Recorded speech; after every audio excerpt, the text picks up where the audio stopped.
बिस्मिल्लाहिर्रहमानिर्रहीम। अस्सलाम वालेकुम नाज़रीन, आप यूट्यूब चैनल देख रहे हैं। मैं इमरान खान हूँ। इमरान खान साहब के बेटे और जुल्फ़ी बुखारी ये एक टीम बनाकर United nation human rights council में इमरान खान साहब के लिए आवाज़ उठाने के लिए, पाकिस्तान में जो ह्यूमन राइट्स की वायलेशंस हो रही हैं उनके लिए आवाज़ उठाने के लिए गए। और उसके बाद पाकिस्तान की मिलिट्री एस्टेब्लिशमेंट से जुड़े हुए सोशल मीडिया या डिजिटल मीडिया ने और दीगर कुछ लोगों ने ये प्रोपेगेंडा शुरू कर दिया कि वो पाकिस्तान से GSP+ स्टेटस छीनना चाहते हैं। पहले आप समझ लें GSP+ जो स्टेटस है ये है क्या। ये है जी, पाकिस्तान को यूरोपीय मंडियों तक रसाई है और उसमें पाकिस्तान को जो है वो टैक्स टैरिफ वगैरह नहीं पड़ते। तो ये एक सहूलत है जो पाकिस्तानियों को वहाँ मिलती है। इस सहूलत के बदले में पाकिस्तान ने कुछ गारंटीज़ दी थी। लगभग 27 गारंटीज़ हैं जो पाकिस्तान ने दी हैं कि ये चीज़ें हम पाकिस्तान में नहीं करेंगे, यानी इलेक्शन साफ शफाफ करवाया करेंगे। बहुत सारी इंसानी हकूक़ के हवाले से ही चीज़ें होती हैं, ज़्यादातर अक़लियतों के हवाले से होती हैं, पिसे हुए तबकात के हवाले से होती हैं, ख़वातीन के हवाले से होती हैं, कैदियों के भी हकूक़ होते हैं। बहुत सारी चीज़ें हैं जिन पर पाकिस्तान ने गारंटी दी हुई थी। अब ये दावा किया जा रहा है, चले मैं आपको ख़बर बता देता हूँ कि एक्चुअली वहाँ पर हुआ क्या। एक तो जो कासिम खान ने बाद में ट्वीट किया और ट्वीट करके बताया, आज मुझे अक़वाम मुत्तहिदा की ह्यूमन राइट्स काउंसिल के 47 रुकन ममालिक से मुखातिब होने का एजाज़ हासिल हुआ, जहां मैंने अपने वालिद इमरान खान और पाकिस्तान के तमाम सियासी कैदियों की फौरी रिहाई की अपील की। इसके साथ साथ मैं एक बात बिल्कुल वाज़ेह कर देना चाहता हूं, अपने वालिद की तरह मैं भी GSP+ स्टेटस बरकरार रखने की भरपूर हमायत करता हूं। सारा प्रोपेगेंडा ही वाड़ दिया उसने, क्योंकि पाकिस्तान के अवाम को उनके हुक्मरानों के फ़ैसलों की सज़ा नहीं मिलनी चाहिए। लेकिन इसके साथ साथ पाकिस्तानी हुकूमत को उन 27 आलमी मुआहिदों की मुकम्मल पासदारी करनी चाहिए जिनका उसने वादा किया था, जिनमें शहरी और सियासी हकूक़ और तशद्दुद के ख़िलाफ़ आलमी कन्वेंशंस भी शामिल हैं। ये है जी क्लैरिटी। वो ये नहीं कह रहे कि GSP+ स्टेटस पाकिस्तान से ले लो, बल्कि वो ये कह रहे हैं कि GSP+ स्टेटस जो पाकिस्तान को दिया गया है उसके बदले में पाकिस्तान ने कुछ गारंटीज दी थी कि वो ये काम नहीं करेगा। तो पाकिस्तान वो काम कर रहा है, पाकिस्तान को वो काम करने से रोका जाए। जो वीडियो लगाई गई है कासिम खान की, उसमें उसने कहीं भी ये बात नहीं की, बल्कि जुल्फ़ी बुखारी से बात हुई, वो तो ये कह रहे थे कि GSP+ स्टेटस रहेगा तो हम पाकिस्तान के ऊपर दबाव डालेंगे ना कि इंसानी हकूक़ की पामालियाँ ना करे। जब ये स्टेटस नहीं होगा तो फिर दबाव कैसे डाला जाएगा कि इंसानी हकूक़ की पामालियाँ ना करे। अब कासिम खान ने वहाँ क्या कहा, मेरे वालिद इमरान खान तकरीबन 1000 दिनों से कैद में है। वो एक ऐसे निज़ाम का बुनियादी निशाना है जो इख्तलाफ राय को सियासी इख्तलाफ नहीं बल्कि एक संगीन जुर्म समझता है, जिसे कुचल देना चाहिए। मैंने अपने वालिद को 3 साल से ज़्यादा अरसे से नहीं देखा। उन्हें तन्हाई की कैद में रखा गया है, एक ऐसी चक्की में जो सज़ाए मौत के कैदियों के लिए बनाई गई है। अक़वाम मुत्तहिदा के माहिरीन ने ख़बरदार किया है कि ये गैर इंसानी हालात तशद्दुद के ज़ुमरे में आते हैं। ये महज गफलत नहीं बल्कि एक सोचा समझा जुल्म है जिसका मकसद एक इंसान की इज्जत नफ्स को छीन लेना है। ये इमरान खान के बेटे ने कहा। कासिम खान ने कहा, मैं और मेरा भाई सियासी लोग नहीं हैं, हम कभी भी इस तरह के इदारों के सामने नहीं आना चाहते थे, लेकिन मेरे वालिद की ज़िंदगी का तकाजा है कि अब हम कदम उठाएं। हम इस वक्त खामोश तमाशाई बनकर नहीं रह सकते जब हमारे वालिद की सेहत बिगड़ रही है और उन्हें हमसे दूर रखा गया है। ये जनाब कासिम खान ने बातचीत की है। फिर एक और कासिम खान ने बात की थी इससे पहले। उसने कहा, जी लोग कहते हैं कि क्या आपको अच्छा नहीं लगेगा कि इमरान खान डील करके इंग्लैंड आ जाए। मैं जानता हूं कि वो दीगर सियासी कैदियों को जेल में छोड़कर आए तो अपनी नज़रों में खड़े नहीं हो पाएंगे। अब्बू इस तरह जी नहीं सकेंगे। इससे पहले उन्होंने कहा था कि हमारा वालिद टूटेगा नहीं, हार नहीं मानेगा। तो इमरान खान के बेटे भी जानते हैं कि उनका वालिद क्या है, ये है हकीकत। तो बिला वजह का प्रोपेगेंडा इधर की उठा, उधर ख्वाजा आसिफ जैसे लोग वो लग जाते हैं कि जनाब ये कर दिया वो कर दिया। भाई एक तो ये पढ़े लिखे नहीं है ना, वो अंग्रेज़ी के अंदर उसने तकरीर की है, उसको निकाल के उसको ट्रांसलेट कर दें। कहाँ पे वो कह रहा है कि जनाब GSP+ स्टेटस को पाकिस्तान के लिए ख़त्म कर दो, कहाँ कह रहा है वो कह रहा है जी मैं तो इसका हामी हूँ जैसे मेरा वालिद हामी है। लेकिन मैं ये कहता हूं कि पाकिस्तान ने जो इंटरनेशनल गारंटियां दी हैं कि जुल्म और जबर नहीं करेगा, वो गारंटियां तो पूरी करे ना पाकिस्तान से आती, और जुल्म तो बंद करे पाकिस्तान में। और ये तो एक हर इंसान को कहना चाहिए, हर सहाफ़ी को कहना चाहिए, हर सियासतदान को कहना चाहिए। बहरहाल आलिया हमजा साहबा को भी लाहौर से गिरफ्तार कर लिया गया। जुल्म के ऊपर जुल्म हो रहा है। आलिया हमजा आप सब जानते हैं कि बड़ी शानदार पॉलिटिकल वर्कर हैं। बड़ा साफ शफाफ उनका करियर है। कोई शरीफ ख़ानदान की तरह उन्होंने लुटमार नहीं की हुई, कोई मरियम नवाज़ की तरह वो झूठ नहीं बोलती, कोई उन्होंने 2 नंबरी करके अब सियासत के अंदर नहीं आई, कोई मौरूसी सियासत में कोई बाप की तरफ से, कोई माँ की तरफ से उनको सियासत नहीं मिली, कोई नाने दादे की तरफ से नहीं मिली। उन्होंने ग्राउंड पे मेहनत करके, दिन रात एक करके, बड़ी कोशिशें करके, लोगों के काम आकर और एक पॉलिटिकल वर्कर की तरह उन्होंने अपनी जगह बनाई और पाकिस्तान तहरीक इंसाफ पंजाब में उन्होंने एक मुकाम हासिल किया। MNA भी रही हैं। तो अब उन्हें गिरफ्तार कर लिया गया। मामला क्या? वही जाली मुकदमा 9 मई, फॉल्स फ्लैग ऑपरेशन जिसको पाकिस्तान तहरीक इंसाफ कहती है। कोई सबूत आज तक इमरान खान साहब के बकौल वो ला ही नहीं सके इस नौइयत का जिसके ऊपर कोई माफ़ी मांगे या जिसके ऊपर साबित किया जा सके। वो जजेस भी बेचारे परेशान होते हैं कि हम कैसे सज़ा दें, लेकिन उनके ऊपर दबाव इतना होता है, बेचारों को सज़ा देनी पड़ जाती है। अब 10 साल सज़ा है, उन्हें भी गिरफ्तार कर लिया गया। ये है जी पाकिस्तान का, जो कलदम तंजीमों के ऐसे लोग जो 4th शेड्यूल में रहे हैं, जिन्होंने जुल्म और जबर के अंदर उनके रिकॉर्ड हैं, उनको बिठा के एस्टेब्लिशमेंट प्रेस कॉन्फ्रेंसें करवा रही है। शिया सुन्नी फसाद हो रहा है बढ़ा चढ़ा के, यानी उनको लाकर बिठा के उनसे प्रेस कॉन्फ्रेंसें करवाई जा रही हैं। एस्टेब्लिशमेंट उनको प्रमोट कर रही, एस्टेब्लिशमेंट का डिजिटल मीडिया उनको प्रमोट कर रहा है। और दूसरी तरफ एक पॉलिटिकल खातून, एक मेहनती पॉलिटिकल खातून जो अवामी सियासत करती है, जो असासा होते हैं किसी भी मुल्क का, उनको पकड़ के 10 साल जेल में डाल दो। ये है पाकिस्तान का मुस्तकबिल और ये पाकिस्तान के साथ खिलवाड़ पाकिस्तान की मिलिट्री एस्टेब्लिशमेंट कर रही है। नाजरीन, अब आ जाए ज़रा आलमी खबरों की तरफ। अमरीकी सफ़ीर शहबाज शरीफ, डोनाल्ड ट्रंप का नुमाइंदा शहबाज शरीफ, सैल्यूट मारने वाला शहबाज शरीफ, डोनाल्ड ट्रंप को दुनिया का मसीहा कहने वाला शहबाज शरीफ ने हिम्मत की और ईरान को तौहीन आमेज़ 15 शराइत पहुंचा दी जो अमेरिका चाह रहा था कि पहुंचाई जाए। ईरान ने साथ ही इनकार कर दिया और ईरान के साथ जो इन्होंने इनकार किया, इनकार के साथ उन्होंने 5 शराइत इनके हाथ में थमा दी कि जनाब हमें मंजूर नहीं है, हमारी ये 5 शराइत हम आपको दे रहे हैं, ये अमेरिका तक पहुंचा दें। ये ईरान ने किया है। देखिए, ईरान बार बार एक बात कहता है, वो कहता है जी हम ट्रस्ट नहीं कर सकते, हम डोनाल्ड ट्रंप पे एतबार नहीं कर सकते। 9 महीनों में हमारे ऊपर 2 हमले किए गए और 2 मरतबा हम पे जंग मुसल्लत की गई है। और उस वक्त हमले किए गए जब हम मुज़ाकरात कर रहे थे और बातचीत किसी मंतकी अंजाम की तरफ जा रही थी, तो एकदम हमारे ऊपर अटैक कर दिया जाता है। तो 2 मरतबा धोखा हुआ, हम बार बार धोखा खाना नहीं चाहते। अब जो ईरान ने शराइत भिजवाई हैं, एक तो ईरान ने कहा जी कि जंगबंदी जो है वो ईरान की ख्वाहिश के मुताबिक होगी और जंगबंदी की कोई फौरी इम्कान भी उन्होंने कहा नहीं है। और जंग का ख़ात्मा तब तक मुमकिन नहीं है जब तक कि ईरान की शराइत जो है वो कबूल नहीं होती और हम अपनी कार्रवाइयाँ जारी रखेंगे। अब 5 शराइत ज़रा आप सुन लें जो उन्होंने की हैं। नंबर 1, ईरान पर हमले और टारगेटेड किलिंग जो फौरी तौर पे बंद की जाए, यानी जो लीडर्स को कत्ल कर दिया जाता है, साइंसदानों को कत्ल कर दिया जाता है, अहम लोगों को कत्ल कर दिया जाता है और जो हमले किए जाते हैं फौरी तौर पे बंद किए जाएं, पहला मुतालबा। दूसरा, मुस्तकबिल में किसी भी हमले और जारहियत के ना होने की ठोस ज़मानत दी जाए कि आइंदा कोई हमला नहीं होगा। नंबर 3, जंग से ईरान में होने वाले नुकसानात का अजाला बसूरत मुआवजा किया जाए, निकालो हमारे नुकसान के पैसे। ये मैं आपको पहले भी बता चुका हूँ, ये उनका एक मुतालबा है। नंबर 4, मशरिक़ वस्ता में ईरान के इत्तेहादी या हमायत याफ्ता ग्रोहों के खिलाफ फ़ौजी कार्रवाइयों को भी बंद किया जाए, यानी हिजबुल्लाह के खिलाफ जो किया जाता है, हमास के खिलाफ जो किया जाता है, उनके साथ जो लड़ाई हो रही है वो कार्रवाइयाँ भी बंद करवाई जाएँ। नंबर 5, आबनाए हुर्मुज़ पर ईरान के इख्तियार को तस्लीम किया जाए, यानी अब इसके हवाले से तो ईरानी फ़ौजी तर्जमान भी कह रहे हैं, बाकी लोग भी कह रहे हैं कि यह अब पहले जैसी नहीं रहेगी आबनाए हुर्मुज़, ये अब तब्दील हो जाएगी जंग के बाद। जंग ख़त्म होगी तो इसका कुछ और मामला होगा। ईरान को इस बात की समझ आ गई है कि इस जगह को कंट्रोल करके ईरान रोज़ाना बहुत पैसे बना सकता है। वो कह रहे हैं हम सालाना इससे 100 अरब डॉलर बना सकते हैं। इतना पैसा कैसे कमा सकते हैं? कुछ दावे ये किए जा रहे हैं कि $2 मिलियन तक ईरान वसूल कर सकता है यहाँ से गुजरने वाले जहाज़ों से। अलग अलग रकम रखेगा और यहाँ से ईरान पैसे वसूल करेगा और जो ममालिक अपना फ्यूल यहाँ से भेजेंगे ईरान उनसे पैसे लेगा। ईरान ने इस किस्म का इंदिया दिया है। अब ये शराइत तो अमेरिका के लिए बड़ी तौहीन-आमेज़ है, बड़ी मुसीबत बन जाएगी उनके लिए।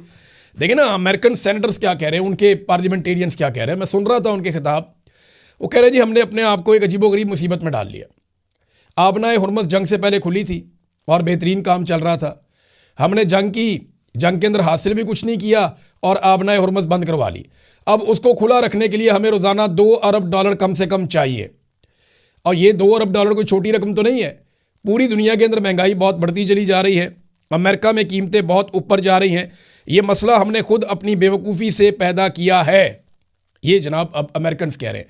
डोनाल्ड ट्रंप को हर हाल में इस लड़ाई से बाहर निकलना है, और बाहर निकलने के लिए बहुत सारे इस किस्म के शवाहिद सामने आ रहे हैं, बहुत सारे लोग ये बात कर रहे हैं। और इसराइल के अंदर ये खबर भी छपी है कि इसराइल को इस बात का शुबा हो गया है कि हफ्ते वाले दिन कहीं अमेरिका इस लड़ाई से निकल ही ना जाए। जुमे तक की डेडलाइन में कोई ना कोई अगर कार्रवाई हो गई और हफ्ते को डोनाल्ड ट्रंप ने अनाउंस कर दिया कि अमेरिका अब इस लड़ाई को ख़त्म कर रहा है, तो इसराइल के लिए बड़ी मुसीबत बन जाएगी, क्योंकि ईरान ताकत के साथ इस लड़ाई को अगर ख़त्म करेगा तो फिर काबू नहीं आएगा। और ईरान ने वो जो मिसाइल प्रोग्राम ख़त्म करने वाली शर्त है वो तो मानने से बिल्कुल इनकार कर दिया है। हाँ, बैकडोर चैनल पे कुछ ना कुछ राब्ते हो रहे हैं, लेकिन जो पाकिस्तान के अंदर ईरानी सफ़ीर हैं उन्होंने ये कहा कि अमेरिका और ईरान के बीच में बिलवास्ता या बिलावास्ता कोई बातचीत नहीं हो रही। हाँ, ये ज़रूर है कि अमेरिका कुछ ममालिक के साथ बातचीत कर रहा है, कुछ ममालिक ईरान के साथ बातचीत कर रहे हैं, लेकिन एक दूसरे की पैगाम रसानी के बजाय अभी एक दूसरे का मूड चेक किया जा रहा है और कैलकुलेशंस की जा रही हैं कि कहाँ पे जाकर ये जंग ख़त्म हो सकती है। मुज़ाकरात कहाँ होंगे? पाकिस्तान में होंगे, तुर्की में होंगे? अभी इस हवाले से कुछ भी तय नहीं हुआ। बल्कि एक और बड़ी इंटरेस्टिंग चीज़ है, जो अमरीकी तर्जुमान है वाइट हाउस की, उन्होंने एक स्टेटमेंट जारी किया है कि पाकिस्तान में अमेरिका और ईरान मुज़ाकरात पर जो क्या सराहियाँ हो रही हैं उनको सरकारी मौक़िफ़ ना समझा जाए। एक तरफ डोनाल्ड ट्रंप शहबाज शरीफ का ट्वीट उठाकर उसको पोस्ट कर देते हैं और दूसरी तरफ वाइट हाउस उससे अपने आप को अलग कर देता है। ये बड़ी अजीब सूरत हाल है। यानी वाइट हाउस के अंदर क्लैरिटी नहीं है कि इस तरफ जाना है या इस तरफ जाना है। ट्रंप जो है वो उसको अप्रिशिएट कर रहा है, उसको पोस्ट कर रहा है शहबाज शरीफ के स्टेटमेंट को। वाइट हाउस कह रहा है जी अभी इसको आप सरकारी मौक़िफ़ ना समझें। तो जो ट्रंप कर रहा है क्या वो भी सरकारी मौक़िफ़ नहीं है? तो ये एक अजीबोगरीब सूरत हाल बन गई है। अमेरिका में काफ़ी कन्फ्यूजन है इस सारे मामले को लेकर, और इस बीच में अभी भी लड़ाई चल रही है। ईरान ने 81वां हमला किया है। ये लहर जो मिसाइलों की गई है इसराइल पे, ये 81वीं लहर है। यानी इतने हमले ईरान अब तक कर चुका है, बेशुमार उन्होंने हमले कर दिए हैं ड्रोन्स के, मिसाइलों के। और अब जो हमला किया है ये बड़ा ज़बरदस्त हमला है। इसमें हुदीरा शहर है वहाँ पे, और 70 मकामात हैं इसराइल में जहाँ पे मिसाइल दागे गए हैं मुख्तलिफ रिपोर्टों के मुताबिक। और इसराइली पावर प्लांट पर ताबड़तोड़ हमले किए हैं ईरान ने। ये औरूत राबन पावर प्लांट है और यहाँ से ये धुएँ उठते हुए, आग के शोले उठते हुए दिखाई भी दे रहे हैं। तो ईरान खौफनाक हमले कर रहा है इसराइल के ऊपर, और ईरान की जानिब से ये अनाउंस भी किया गया है कि ये अमेरिका के मुज़ाकरात के दावे का जवाब है, ये जो इसराइल के ऊपर हमने अटैक किए हैं। और किसी सूरत भी वो इसराइल के ऊपर भरोसा करने को तैयार नहीं है। नाज़रीन, कतर को एक बात समझ आ गई है कि इस लड़ाई में ट्रंप के सियासी मुस्तकबिल का मामला है, नेतन्याहू की अपनी सियासत का और इसराइल का अपना एक मामला है। तो इस चक्कर में कतर का जो है वो त्या पांचा ना हो जाए। उन्हें समझ आ गई है कि इस लड़ाई में वो end of the day loser होंगे। ईरान के साथ कुछ भी होगा वो जाते जाते खलीजी ममालिक को तबाह कर देगा और इसराइल का बहुत बुरा हाल कर देगा। ट्रंप की सियासत बचती है या नहीं बचती, लेकिन इस चक्कर में ये रियासतें जो है वो बुरी तरह मुतासिर हो जाएंगी। तो कतर ने इस पर एक स्टेटमेंट जारी किया, और कतरी वजारत खारजा के तर्जुमान माजिदुल अंसारी का एक स्टेटमेंट है। वो ये कहते हैं ईरान यहाँ हज़ारों साल से मौजूद है, कोई कहीं नहीं जा रहा, मुकम्मल खात्मा कोई ऑप्शन नहीं है। किसी भी सियासी खिलाड़ी की ख्वाहिश या ज़िद पर कोई कौम या मुल्क सफ़ाए हस्ती से नहीं मिट सकता। अब समझ गए आप बात? किसी भी सियासी खिलाड़ी की ख्वाहिश या ज़िद पर, यानी ये एक सियासतदान ट्रंप है और एक नेतन्याहू है, कोई मुल्क सफ़ाए हस्ती से नहीं मिट सकता। हमें एक दूसरे के साथ ही रहना है। इंसानियत के मुस्तकबिल के लिए हम एक दूसरे के पड़ोसी रहेंगे और हमें साथ रहने के रास्ते तलाश करने होंगे। हमें इस मुश्किल सूरत हाल से निकलना होगा। ये एक कठिन वक्त ज़रूर है, मगर हम इसका हल निकालेंगे। तो कतर को कम से कम इस बात की समझ आई कि ये मुसीबत पड़ जाएगा, और किसी का नुकसान हो या ना हो, बहरीन का, कतर का, यूएई का बहुत नुकसान हो जाएगा। बल्कि अमेरिका के अंदर से कुछ खबरें आ रही हैं और ये अमेरिकी सहाफ़ी दे रहे हैं, CNN के चीफ नेशनल सिक्योरिटी एनालिस्ट हैं, उनका एक स्टेटमेंट है। उन्होंने कहा जी अमेरिका ईरान पर ज़मीनी हमले की तैयारी मुकम्मल कर चुका है और एक मंसूबा है बड़ा हमला करने का। ये खारक के ऊपर कब्ज़ा करेंगे। ये वो जजीरा है जहाँ से ईरान अपना 90% तेल एक्सपोर्ट करता है। और साथ ये भी कहा गया कि मुज़ाकरात एक धोखा है और ये एक अमरीकी चाल है। ये कब्ज़ा दबाव के लिए और बारगेनिंग के लिए इस्तेमाल हो सकता है। यानी अब ये अगर कब्ज़ा करने जाता है तो क्या इतने आराम से ईरान कब्ज़ा करने देगा? अच्छा, इसके ऊपर ना एक ईरानी जवाब भी है। ईरान का जो जवाब है वो मोहसिन रज़ाई ने जवाब दिया है, जो सीनियर मिलिट्री एडवाइज़र है सुप्रीम लीडर का, मुश्तबा खामनाई का। उसने कहा जी कि वो अपनी फ़िज़ाई ताकत अच्छी तरह आजमा चुके हैं, जो उनकी मेन ताकत है, और वो अभी तक कोई नताइज हासिल नहीं कर सके। तो ज़मीन की तरफ से आके ऑपरेशन करके वो क्या हासिल करना चाहते हैं? क्या अमरीकी फ़ौजी इसराइल के लिए जानें कुर्बान करने को तैयार हैं? देखते हैं, देख लेते हैं। तो ये ईरान की तरफ से इसका रद्द-ए-अमल है। नाज़रीन, ट्रंप ने, मैंने पिछले वीलॉग में आपको बताया था, एक तोहफे का दावा किया था कि ईरान की जानिब से एक तोहफा मिला है। वो खबर खुल गई है, क्या तोहफा मिला है। डोनाल्ड ट्रंप ने कहा था कि ईरान ने हमें कोई तोहफा दे दिया है, कोई बहुत बड़ा तोहफा है, और वो जनाब ऑयल एंड गैस के हवाले से है, और हमें लगा कि हम बड़े अच्छे लोगों से बात करें। मुझे लगता है डोनाल्ड ट्रंप को भी ना कोई बेवकूफ़ बना रहा है। इस रीजन के ही कोई ममालिक कर रहे हैं या कोई भी कर रहा है, डोनाल्ड ट्रंप को बेवकूफ़ बनाया जा रहा है। ईरान ने आबना हुर्मुज़ से बहरी जहाज़ों को गुजरने की इजाज़त दे दी थी।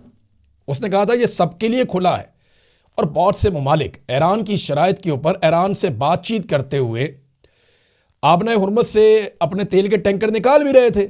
बहुत बड़ी तादाद में तो नहीं, लेकिन थोड़े बहुत। अब वो डोनाल्ड ट्रंप के खाते में डाल दिए उठा के किसी ने, या पता नहीं डोनाल्ड ट्रंप से झूठ बोला गया या डोनाल्ड ट्रंप ने आगे को भड़क मार दी। डोनाल्ड ट्रंप ने कहा जनाब कि ये तो ऑयल और गैस का हमें तोहफा मिल गया ईरान की तरफ से। हालांकि ईरान ने खुद ये कहा है कि जो ममालिक जंग में फरीक नहीं है उनके जहाज आबना हुर्मुज़ से गुजरने देंगे, और उन्होंने कुछ जहाज़ों को गुजरने भी दिया। इन्होंने स्पेन को उन्होंने इजाज़त दी, कुछ और मुल्कों को इजाज़त दी, उन्होंने बांग्लादेश को इजाज़त दी, उन्होंने इंडिया को इजाज़त दी, उन्होंने पाकिस्तान को इजाज़त दी, उन्होंने चाइना को इजाज़त दी, श्रीलंका को भी इजाज़त दी, और रशिया भी जब चाहे इसको इस्तेमाल कर सकता है। तो अच्छा, एक और खबर भी आई है, रशिया से एक बहुत बड़ी खेप तैयार होकर ईरान की जानिब पहुंच रही है, जिसमें ऐसा साजो सामान है जिससे अमेरिका को और इसराइल को प्रॉब्लम हो जाएगा और खित्ते के दीगर ममालिक को भी प्रॉब्लम हो जाएगा। तो ईरान की एक बड़ी मदद रशिया करने वाला है जल्द ही। और इसी सिलसिले में एक बंदरगाह जो कैस्पियन सी के ऊपर है ईरान की, उसके ऊपर इसराइल ने अटैक भी किया है, लेकिन उस अटैक से कोई फ़ायदा नहीं हुआ। एक और आपको बड़ी अजीब चीज़ बताता हूँ। अमरीकी व्हाइट हाउस की तर्जुमान ने ईरान को एक धमकी लगाई, और ये बहुत ही अजीबोगरीब धमकी है। इससे मुझे एक पुराना वाक़या याद आ गया बचपन का। धमकी ये लगाई कि ईरान शिकस्त तस्लीम कर ले वरना और सख्त हमले करेंगे, शिकस्त तस्लीम कर ले। मैं छोटा सा था, एक दिन मैं देख रहा था हमारे इलाके में एक लड़का आता है मोटरसाइकिल पे। वो वहाँ मोहल्ले में लड़के खड़े हुए थे, उनसे पूछता है किसी का एड्रेस, और उनकी आपस में लड़ाई हो जाती है। वो लड़का उन लड़कों को मारना शुरू कर देता है अकेला। थोड़ी देर के बाद मैं देख रहा हूँ कि पूरा मोहल्ला उस लड़के से लड़ रहा था और वो अकेला सबको मार रहा था। फिर वो मोटरसाइकिल पे खड़ा होकर मार रहा था, फिर मोटरसाइकिल से उतरा नीचे, उसने बहुत मारा उसने सबको। मुझे जहाँ तक याद पड़ता है 8-9 लड़कों को उसने अकेले ने फेंटी लगाई, उस लड़के ने। मैं छोटा सा खड़ा होकर तमाशा देख रहा था, कमाल फेंटी लगा रहा था वो बंदा। तो वहाँ मोहल्ले की 1-2 औरतें आईं, तो उन औरतों ने उस लड़के को कहा कि पुत्र तू ही हार मान ले, पुत्र तू ही पीछा हट जा। तो वो वाक़या मुझे याद आ गया। और बाद में हमें पता चला था वो लड़का बॉक्सर था, बड़ा ट्रेंड किस्म का, और वो कोई पाकिस्तान की नुमाइंदगी भी करने जा रहा था पाकिस्तान से बाहर किसी मुल्क में, और वो पूरी तरह उन दिनों अपनी ट्रेनिंग में था। तो उसने अच्छी खासी फेंटी लगाई, जिसको कसुन पड़ता था ना वो फिर सामने से नहीं आता था, पीछे से घूम के आता था। तो एक एक मुक्के में मैंने लड़कों को गिरते हुए देखा था। तो ईरान की वैसी मिन्नतें अब व्हाइट हाउस कर रहा है कि हार मान लो नहीं तो हम और हमले करेंगे। तो मिन्नत तरले पे आ गया ऐसा लगता है। तो ये एक वाकया मुझे इसलिए याद आ गया, और मुझे अचानक वो जैसे ही मैंने ये स्टेटमेंट सुना व्हाइट हाउस की तर्जुमान का, मेरे दिमाग में फ़ौरन वो औरतें आईं कि ये लड़के तुझे मार नहीं पा रहे, लड़ाई ख़त्म करने के लिए तू ही हार मान ले, पीछे हट जा, चला जा यहाँ से। लेकिन वो भी डट के खड़ा था, वो हिलता ही नहीं था अपनी जगह से, वो बॉक्सर था, वो कुट रहा था। मुझे इसलिए वाकया याद आ गया। अब तक के लिए इतना ही। अपना ख्याल रखिएगा, अपने इस चैनल का भी। अल्लाह हाफ़िज़।